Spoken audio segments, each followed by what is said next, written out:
ಇದು ಅಂತಿಂತ ದುರಂತ ಅಲ್ಲ, ಭೂಕುಸಿತ ಅಲ್ಲ. ಈ ಭೂಕುಸಿತಕ್ಕೆ ಊರಿಗೆ ಊರೇನೆ ಜಲಸಮಾಧಿಯಾಗಿ ಹೋಗಿದೆ. 5 ರೋಪ್ವೇ ಮೂಲಕ ಜನರನ್ನ ರಕ್ಷಣೆ ಮಾಡುವಂತಹ ಕೆಲಸ ನಿರಂತರವಾಗಿ ಸಾಗ್ತಾ ಇದೆ. ಕೊಚ್ಚಿ ಹೋದ 2 ದೊಡ್ಡ ಸೇತುವೆಗಳು, ನಡುಗಡ್ಡೆಯಾಗಿದೆ ಹಲವು ಗ್ರಾಮಗಳು. ಇದು ವಯನಾಡಿನಲ್ಲಾಗಿರುವಂತಹ ಭೂಕುಸಿತ, ವಯನಾಡಿನಲ್ಲಾಗ್ತಾ ಇರುವಂತಹ ವರುಣನ ಅಬ್ಬರ ಸೃಷ್ಟಿ ಮಾಡಿರುವಂತಹ ನರಕ ಸದೃಶ್ಯದ ಸ್ಥಿತಿ.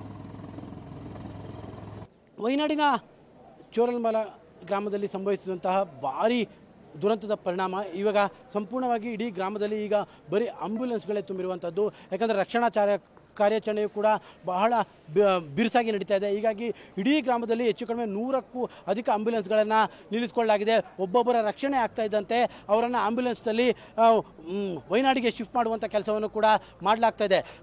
ಸರ್ಕಾರದ ಜೊತೆಗೆ ಸ್ಥಳೀಯ NGOಗಳು ಇದಕ್ಕೆ ಕೈ ಜೋಡಿಸಿದ್ದಾವೆ. ಹೀಗಾಗಿ ಎಲ್ಲರ ಸಹಕಾರದಿಂದಾಗಿ ಈಗ ಸದ್ಯಕ್ಕೆ ಜನರನ್ನು ರಕ್ಷಣೆ ಮಾಡುವಂತಹ ಕೆಲಸವನ್ನು ಭಾಳ ದೊಡ್ಡ ಮಟ್ಟದಲ್ಲಿ ಕೂಡ ಮಾಡಲಾಗ್ತಾ ಇದೆ. ತಾವೀಗ ರೆಸ್ಕ್ಯೂ ಕಾರ್ಯಾಚರಣೆಯಲ್ಲಿ ಕೇವಲ ಸರ್ಕಾರದವರು ಮಾತ್ರ ಅಲ್ಲ, ಹಲವು NGO ಸಂಘಟನೆಗಳು ಕೂಡ ಭಾಗವಹಿಸಿದ್ದಾವೆ. ಈಗ ನೀವು ಗಮನಿಸ್ತಾ ಇದ್ದೀರಿ, ಇವೆಲ್ಲವೂ ಕೂಡ ಪ್ರೈವೇಟ್ನವರು ಕಲ್ಪಿಸಿರುವಂತಹ ಆಂಬ್ಯುಲೆನ್ಸ್ಗಳು. ಸಂಪೂರ್ಣವಾಗಿ ಇಡೀ ಗ್ರಾಮದ ಹೊರಭಾಗದ ತನಕವೂ ಇಷ್ಟರ ಮಟ್ಟಿಗೆ ಆಂಬ್ಯುಲೆನ್ಸ್ಗಳು ಇದ್ದಾವೆ. ಹೆಚ್ಚು ಕಡಿಮೆ 100ಕ್ಕೂ ಅಧಿಕ ಆಂಬ್ಯುಲೆನ್ಸ್ಗಳಿದ್ದಾವೆ. NDRF ತಂಡದ ಜೊತೆಗೆ ಸ್ಥಳೀಯ ಸಂಘಟನೆಗಳು, ಸ್ಥಳೀಯ ಸೇವಾ ಸಂಘಟನೆಗಳು ಎಲ್ಲರೂ ಕೂಡ ಭಾಗಿಯಾಗಿರುವಂಥ ಕಾರಣಕ್ಕೋಸ್ಕರವಾಗಿ ಇಂಥದ್ದೊಂದು ದೊಡ್ಡ ದುರಂತ ಸಂಭವಿಸಿದ್ರು ಕೂಡ ಅದನ್ನು ತುಂಬ ಸುಲಭವಾಗಿ ನಿಭಾಯಿಸುವಂಥ ಕೆಲಸವನ್ನು ಕೂಡ ಮಾಡಲಾಗ್ತಾ ಇದೆ. ಯಾಕೆಂದರೆ ಇದಕ್ಕೆ ಸ್ಥಳೀಯರ ಸಹಕಾರವು ಭಾಳ ದೊಡ್ಡದಾಗಿದೆ. ನೀವೀಗ ಗಮನಿಸ್ತಾ ಇದ್ದೀರಿ, NDRF ತಂಡದವರು ಮತ್ತೊಂದು ತಂಡಗಳು ಬರ್ತಾ ಇರುವಂಥದ್ದು. ಆಲ್ಮೋಸ್ಟ್ ಆಲ್ ಒಂದು 500ಕ್ಕೂ ಅಧಿಕ ಜನ NDRF ತಂಡದವರು ಇದ್ದಾರೆ. ಅದರ ಜೊತೆಗೆ ಸ್ಥಳೀಯ ಸಂಘಟನೆಗಳು, ಸ್ಥಳೀಯ ಸೇವಾ ಸಂಘಟನೆಗಳು ಇದ್ದಾರೆ ಮತ್ತು ಕನ್ನಡದ ಸಂಘಟನೆಗಳು ಕೂಡ ಬಂದು ಇಲ್ಲಿ ಜನರಿಗೆ ಸಹಾಯ ಮಾಡುವಂಥ ಕೆಲಸವನ್ನು ಕೂಡ ಮಾಡ್ತಾ ಇದ್ದಾರೆ.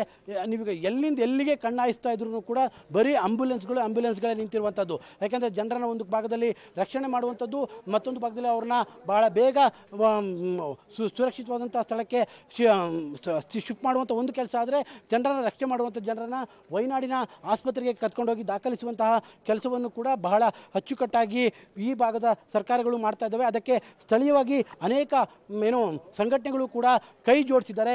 ಈ ಕಾರಣಕ್ಕೋಸ್ಕರವಾಗಿ ಭಾಳ ದೊಡ್ಡ ದುರಂತ ನಡೆದಿದ್ರು ಕೂಡ ಅದನ್ನು ಸಂಭಾಳಿಸುವಂಥ ವಿಚಾರದಲ್ಲಿ ಭಾಳ ಬೇಗ ಯಶಸ್ವಿ ಕೂಡ ಆಗ್ತದೆ. ಎಲ್ಲರೂ ಕೂಡ ಭಾಳಷ್ಟು ಜನರು, ಸ್ವಯಂ ಸೇವಾ ಸಂಘಟನೆಗಳಿರುವಂತಹ ಜನರು, ಈ ಕಡೆ ಭಾಗದಲ್ಲಿರುವಂತಹ ಜನರು ಮತ್ತು ಆಲ್ಮೋಸ್ಟ್ ಎಲ್ಲವೂ ಕೂಡ ಗೌರ್ಮೆಂಟ್ನ ಆಂಬ್ಯುಲೆನ್ಸ್ಗಳೆಲ್ಲ ಬೇರೆ ಬೇರೆ ಸಂಘ ಸಂಸ್ಥೆಗಳ ಆಂಬ್ಯುಲೆನ್ಸ್ಗಳು. ನೀವೆಲ್ಲಿಗೆ ಗಮನಿಸಿ, ಬಹು ದೂರದವರೆಗೂ ಕೂಡ ಬರೀ ಕೇವಲ ಆಂಬ್ಯುಲೆನ್ಸ್ಗಳು ಜೊತೆಗೆ NDRF ತಂಡದವರು, ರಕ್ಷಣಾ ತಂಡದವರು ಇಡೀ ಗ್ರಾಮದಲ್ಲಿ ಈಗ ನೆಲೆಬಿಟ್ಟಿರುವಂಥದ್ದು. ಕ್ಯಾಮ್ರಾ ಪರ್ಸನ್ ಕಾರ್ತಿಕ್ ಜೊತೆ KP Nagaraj, public TV, Wayanad.